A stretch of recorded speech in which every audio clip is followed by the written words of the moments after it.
The 1996 McDonald's All-American team features one all-time NBA star and several guys who carved out solid NBA careers.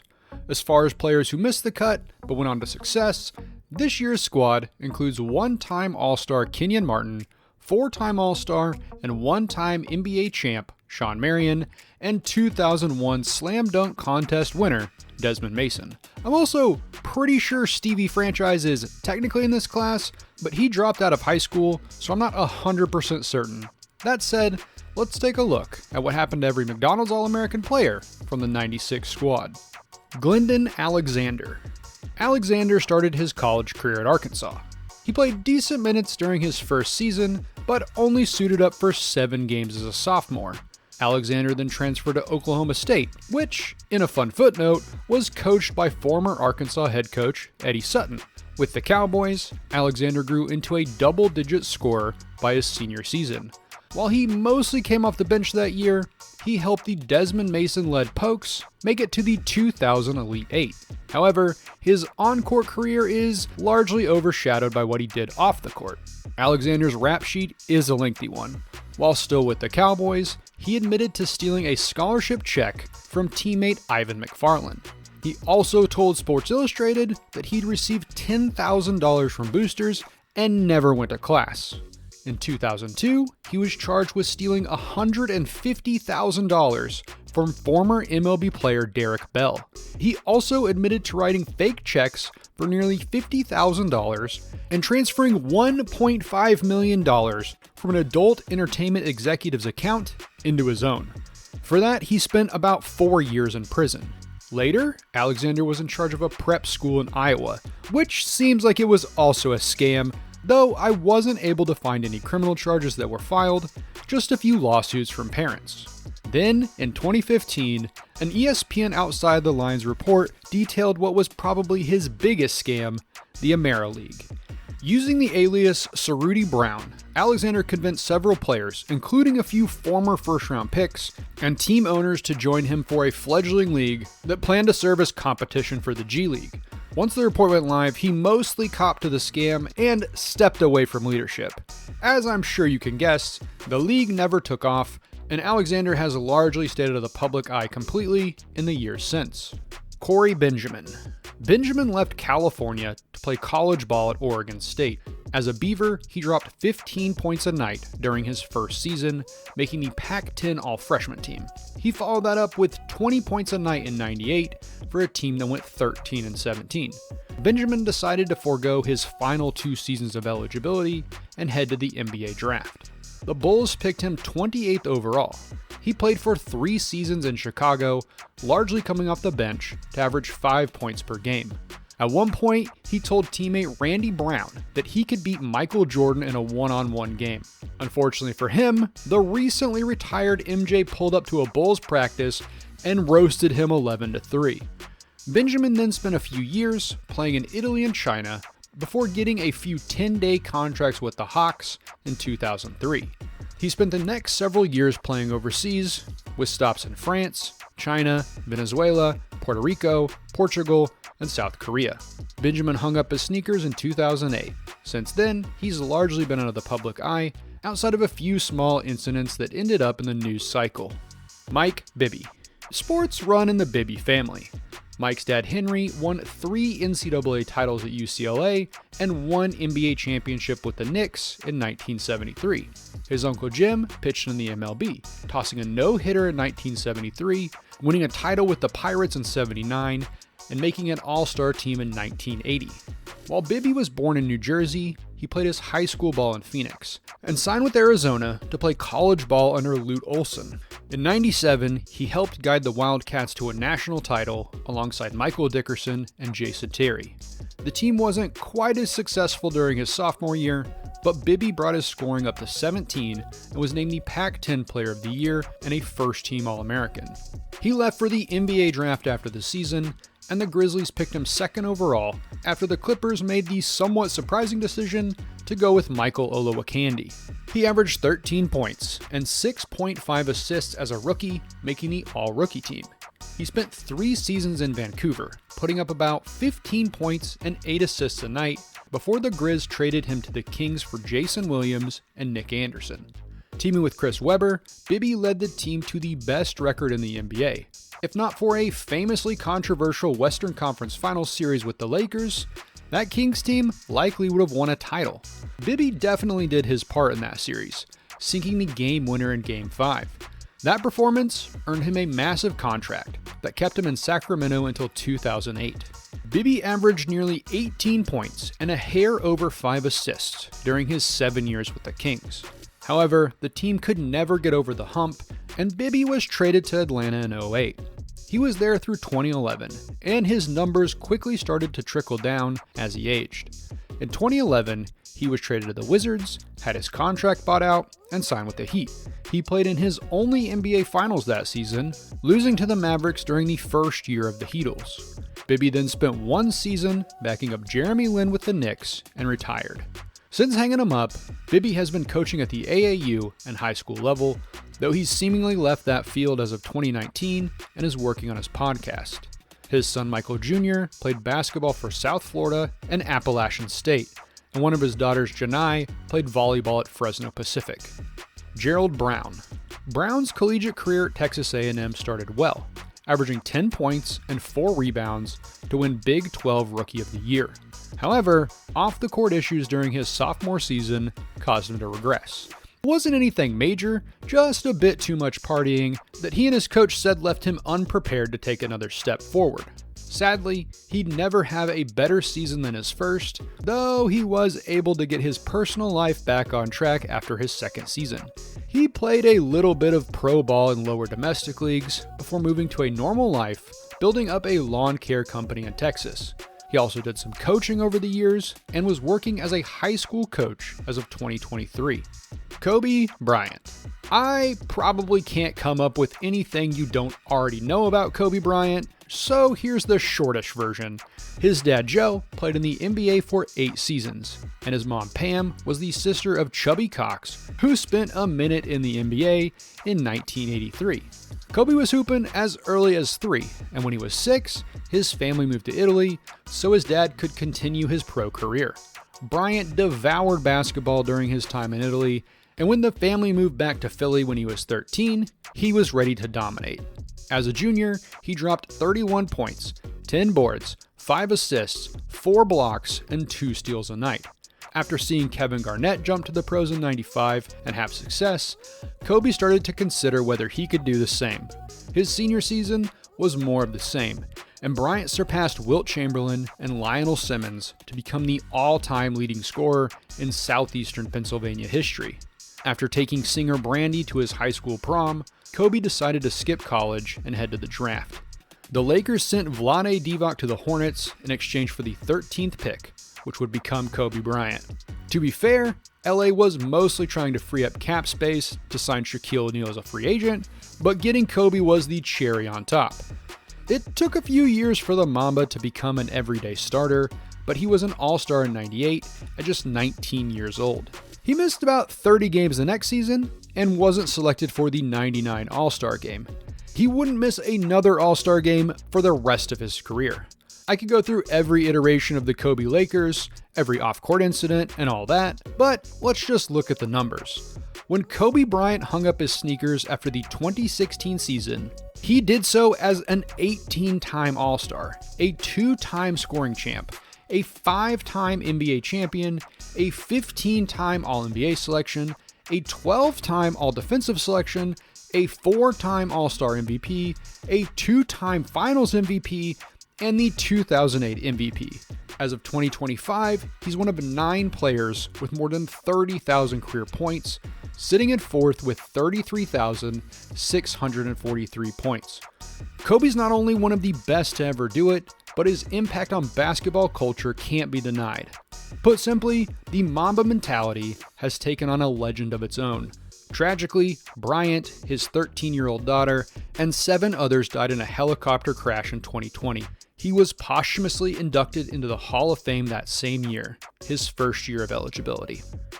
Mateen Cleaves. Cleaves was on a college visit to Michigan when he was involved in a car accident after a party that led to an investigation into booster Ed Martin and the program, kicking off the major Michigan basketball scandal that would engulf the university throughout the late 90s.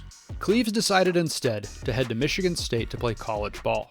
The 6'2" guard quickly became a star, averaging 12.5 points, 6.6 assists, and 1.6 steals over his 4-year career. During his senior season, Cleaves partnered with Morris Peterson and Jason Richardson to win the 2000 national title. The Pistons selected the 2-time Big Ten Player of the Year and 2000 Final Four Most Outstanding Player with the 14th pick in the 2000 draft. He spent 1 season in Detroit, mostly coming off the bench, to average 5 points and 3 assists. The Pistons traded him to the Kings the next season, where he played in 44 games over 2 years. He spent some time playing sparingly for Cleveland and Seattle before moving to overseas ball in 2006. In 2010, he started doing some broadcasting work and bought a record label. He was at the center of some controversy in 2015 over an alleged assault, but he was eventually acquitted of all charges. As of 2025, the former Flintstone member is working as a motivational speaker. Jason Collier. Collier started his college career at Indiana.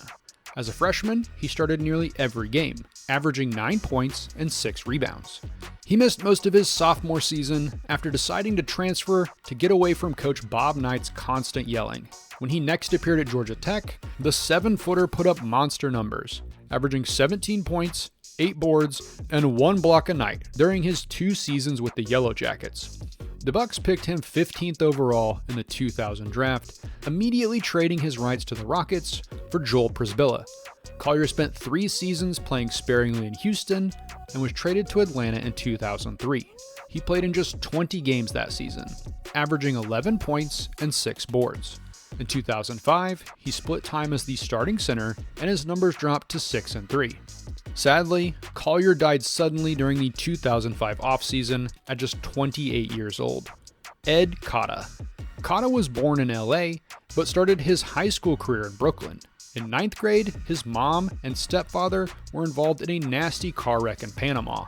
His mother spent a year in the hospital, and his stepfather was in a wheelchair for 2.5 years.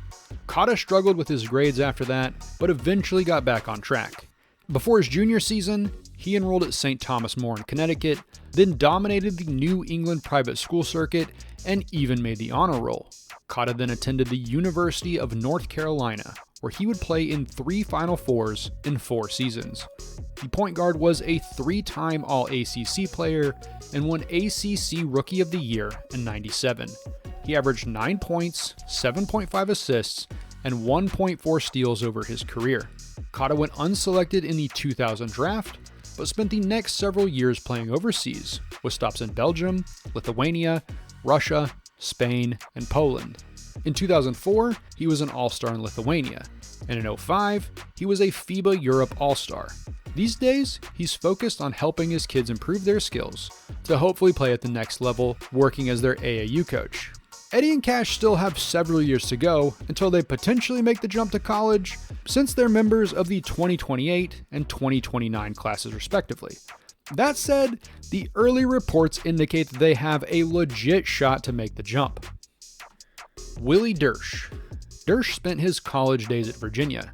As a freshman, he came off the bench for about 3 points a night. In '98, he became a starter, and slowly brought his scoring up to 10.2 by his junior season. However, his role diminished as a senior, and he never played pro ball. Instead, he moved back to New York and started working as a stock trader. As of 2025, he's been working for a money management company for 16 years. Lester Earl. After starring in a legendary dunk contest against Kobe Bryant in high school, Earl took his talents to LSU. Unfortunately, he only played in 11 games at the school after it was alleged that he'd been given $5,000 by a booster. The school would eventually incur several sanctions, including the loss of a few scholarships. Earl decided to transfer to Kansas after his freshman season. He spent 3 years playing for the Jayhawks, largely coming off the bench, to average 5 points and 4 rebounds. He never made it to the NBA, but did play for several years overseas. His son Jeremiah Robinson Earl also made the McDonald's All-American team in 2019 before signing with Villanova. He was picked in the second round of the 2021 draft and is playing for the New Orleans Pelicans as of 2025. Vassil Evtimov.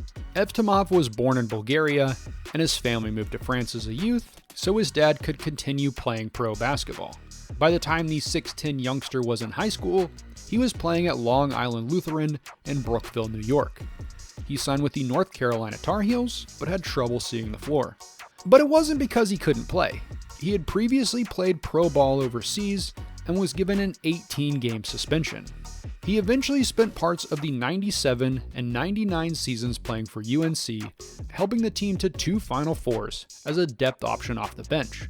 He then began a long career overseas, playing until 2015 with stops in France, Greece, Italy, Spain, Slovenia, Russia, Ukraine, and Cyprus. In 2019, he went back to UNC to earn his communications degree.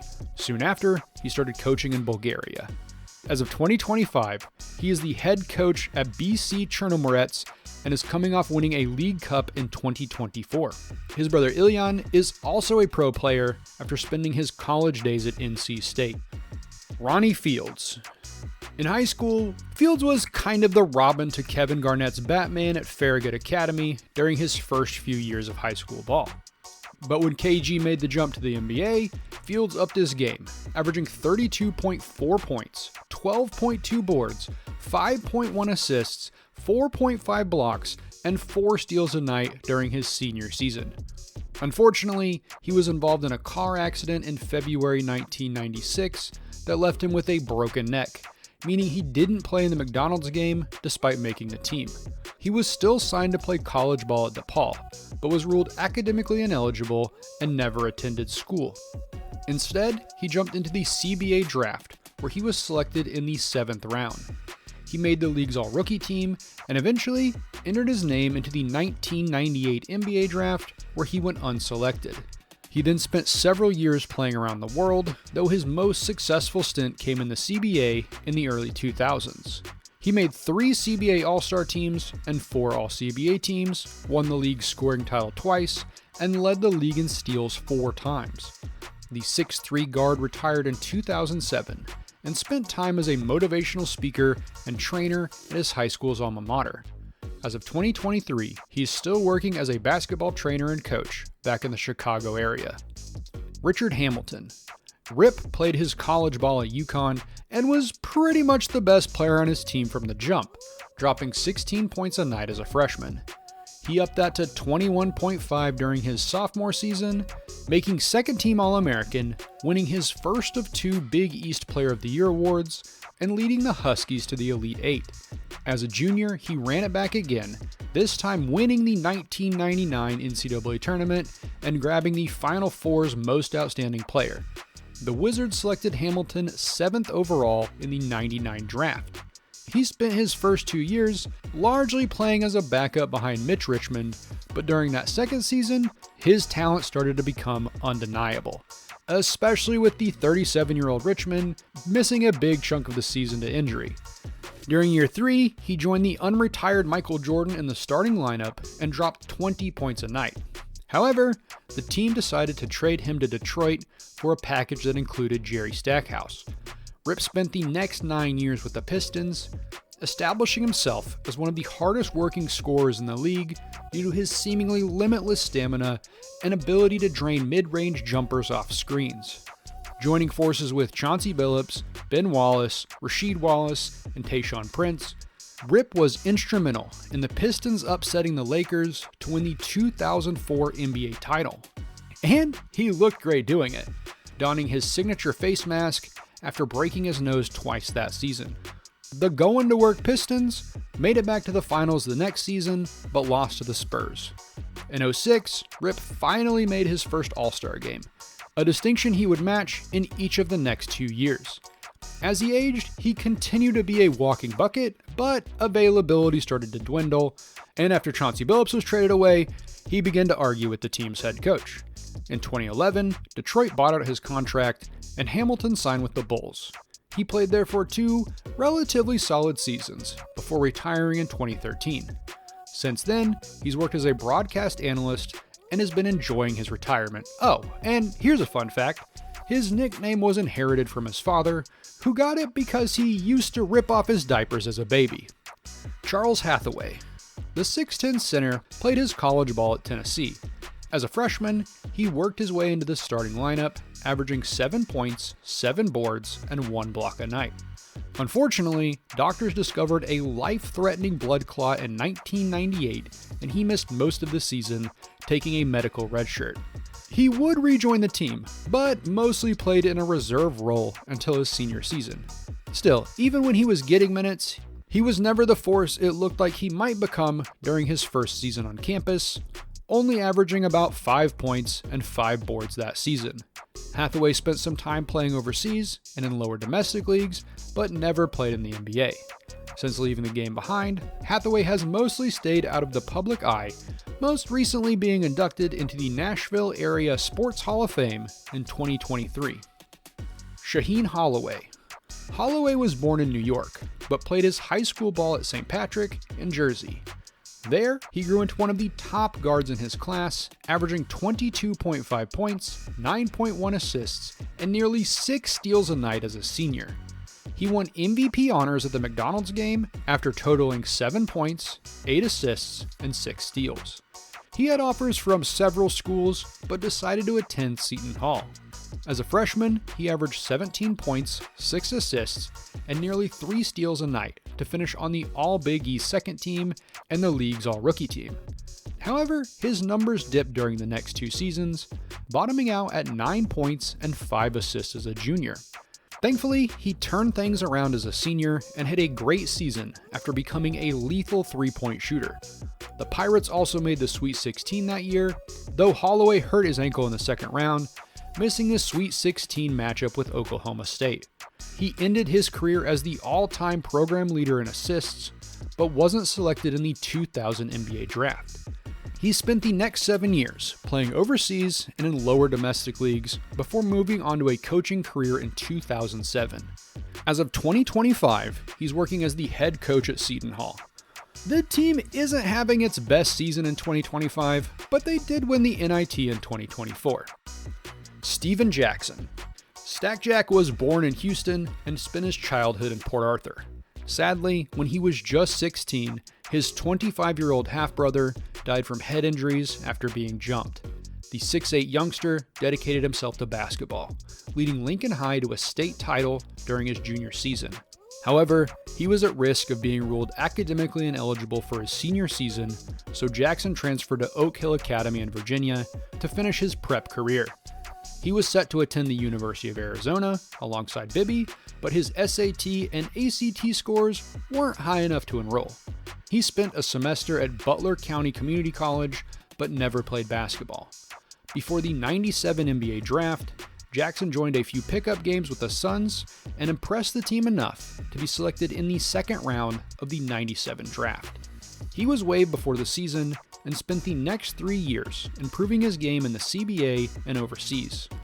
In 2000, the Nets signed him to a contract and the rookie appeared in 77 games, averaging 8 points and 3 rebounds. He signed with the Spurs before the next season, and he became a key player during the '03 season when the Spurs won a title. He averaged about 12 points during both the regular season and postseason, with his clutch playoff scoring ultimately outshining his propensity to turn the ball over. He rejected the Spurs' initial offer, thinking he could get more money, and eventually signed a 2-year deal with the Hawks. Stack Jack upped his scoring to 18 points a night. He was traded to the Pacers after the season and inked a 6-year deal. During his first season in Indiana, Jackson averaged nearly 19 points a night, but that production was marred by his participation in the infamous Malice at the Palace brawl in 2004. Ultimately, he was suspended for 30 games for his part in the brawl. He spent another season and change in Indiana, but continued to get himself into off-court incidents, including a felony count of criminal recklessness in 2006. Ultimately, the Pacers decided to trade him to the Warriors in 2007. He had to serve a 7-game suspension before he could take the court in Golden State. His time with the Warriors was likely the best of his career, as he averaged 20 points a night and helped Baron Davis lead the We Believe Warriors over the first-seeded Mavericks in the playoffs, which would go down as arguably the greatest upset in NBA playoff history. However, following some injuries in 2009, the Warriors decided to trade him to the Bobcats. Jackson then spent the next several years jumping from team to team and playing limited minutes. He retired after spending the 2014 season with the Clippers. He jumped into the Big Three League in 2017, transitioning to a coaching role in 2020. He won back-to-back titles in 21 and 22, also picking up Trash Talker of the Year in 21. He also has a very successful podcast with Matt Barnes called All the Smoke. Nate James. James was born in Michigan, but played his high school ball at St. John's Catholic Prep in Maryland. He went on to attend Duke for college ball. James was used sparingly as a freshman and took a medical redshirt during his sophomore season. The next year, he provided solid minutes off the bench for a team that made the Final Four. As a junior, he took over as the starter, averaging 11 points and 4 rebounds. The 6'6" forward upped those numbers to 12 and 5 as a senior, helping Jay Williams, Shane Battier, Mike Dunleavy, and Carlos Boozer lead the team to a national title victory. James went undrafted in 2001 and spent the next 7 years playing overseas, with stints in the Philippines, France, Japan, Bosnia, the Netherlands, Brazil, Hungary, and Poland. He won a few league titles along the way and hung up his sneakers in 2008. James then joined Duke's coaching staff as an assistant from 2009 to 2018 when he was promoted to associate head coach. In 2021, he took over as the head coach at Austin Peay, but was fired in 2023. Jermaine O'Neal. While O'Neal eventually grew to 6'11", he was a 6'4" guard with a confident three-point stroke when he entered high school. He grew 5 inches over the next year and quickly became a dominant low-post threat, dropping 22 points, 12 boards, and 5 blocks a night during his senior season. Unfortunately, his SAT scores came in lower than he needed, and O'Neal's collegiate future looked uncertain. He decided to follow Kobe and enter the draft straight out of high school. The Trailblazers picked him 17th overall in the '96 draft. That team had established vets at his position with Arvydas Sabonis, Rasheed Wallace, and Clifford Robinson, so the rookie didn't get a ton of minutes, but he did become the then youngest player to step on an NBA court. The kid was never able to break into the starting lineup permanently while in Portland, but showed flashes of potential during his 4 years as the team kept bringing in vets at his position. In 2000, the Blazers traded him to the Pacers. The team had just lost several key vets, and head coach Larry Bird had stepped down, putting big pressure on the young big man. He responded by averaging 13 points and 10 boards, helping lead the team back to the playoffs. The next season, O'Neal upped his numbers to 19 and 10.5, winning Most Improved Player, making his first All-Star team, and making the All-NBA third team. He continued to grow into something of a franchise player with the Pacers, finishing in third for MVP voting in 2004. However, he was suspended for 25 games during the next season after joining the brawl that was the Malice in the Palace. Despite missing time, O'Neal had the best statistical season of his career with 24 points, 9 rebounds, and 2 blocks a game. He made his 5th and 6th All-Star team over the next 2 seasons, but injuries started to accumulate and his numbers tanked in 2008. After a trade to the Hornets in 2009, O'Neal jumped around the league for 6 more seasons, retiring in 2014. As of 2025, he's working as a coach at the youth and high school level. His daughter Asia is a pro volleyball player who won back-to-back NCAA titles with the University of Texas in 22 and 23. His son, Jermaine O'Neal Jr., is a 4-star recruit in the class of 2025 and is signed to SMU to play basketball. Mike Robinson. Robinson took his talents to Purdue for college ball. The 6'6" forward was steady throughout his 4-year career, averaging 10 points and 5 rebounds. While usually playing as the Boilermakers' third option, Robinson helped lead the team to 2 Sweet 16s and 1 Elite 8. He wasn't drafted in 2000, spending a few years playing in lower domestic leagues and Argentina. As of 2024, he was working as a high school coach in Virginia. Tim Thomas. Thomas was regarded by many as the best player in his class behind Kobe Bryant. The two were even rumored to be planning to team up at Villanova for college ball. Ultimately, Kobe jumped to the NBA, and Thomas decided to enroll at Nova just a few days before the deadline to enter the draft. He joined a team loaded with future pros, quickly establishing himself as a top player and finishing behind only senior guard Alvin Williams in scoring at 16.9. He won Big East Freshman of the Year and decided to jump to the NBA after Nova lost its second-round tourney game to a Cal Berkeley team that featured future NFL Hall of Famer Tony Gonzalez. The Nets selected him 7th overall in the '97 draft, immediately trading him to the 76ers for a package that included Keith Van Horn.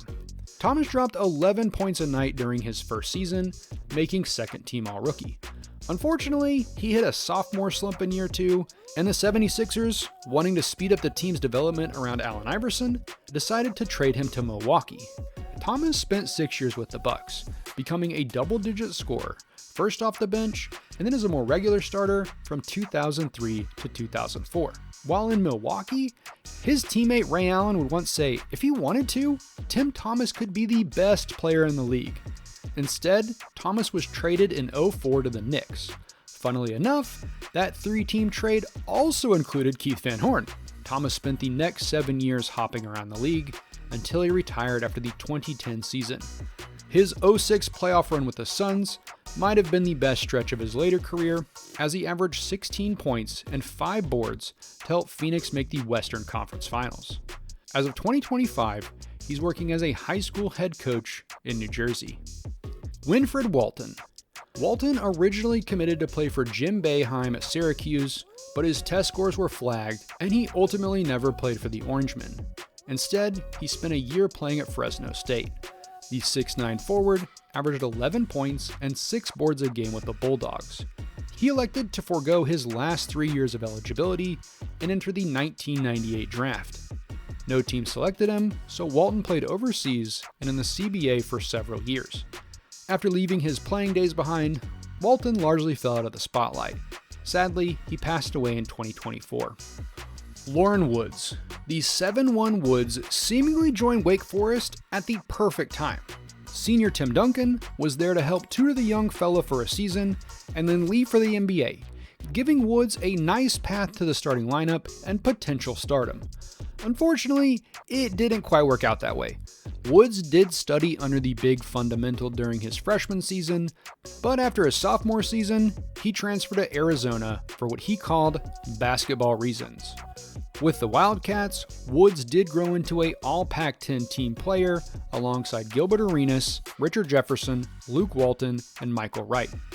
Over 2 seasons, he averaged 14 points, 7 boards, and 3.4 blocks a night. During his senior year, Arizona made it to the national title game against Duke. Ultimately, the Blue Devils came out on top, but Woods led all scorers with 22 points and added 11 rebounds and 4 blocks. Later that year, the Timberwolves selected him in the second round of the draft. It was quite a drop from a guy who was previously thought to be a top 10 lock, but teams were concerned about his back injury history, and during his senior season, he'd also been suspended for 6 games for accepting illegal benefits. In the end, Woods spent 6 years in the NBA, with Minnesota, Miami, Toronto, and Houston. However, he never averaged more than 4 points and 5 boards, and was only able to suit up for more than 50 games once during his rookie season. He did enjoy a long career playing overseas, last playing in 2018. That year, he also opened up a sports marketing agency, which he still runs as of 2025. In 2022, he appeared in the Apple Plus movie Spirited, which stars Will Ferrell and Ryan Reynolds. He played the ghost of Christmas Yet to Come in the retelling of A Christmas Carol, though comedian Tracy Morgan provided his voice. And that wraps up the McDonald's 1996 class. I'll be back with the 97 squad in a few weeks, but if you have any ideas for future basketball videos you'd like to see, please share them below.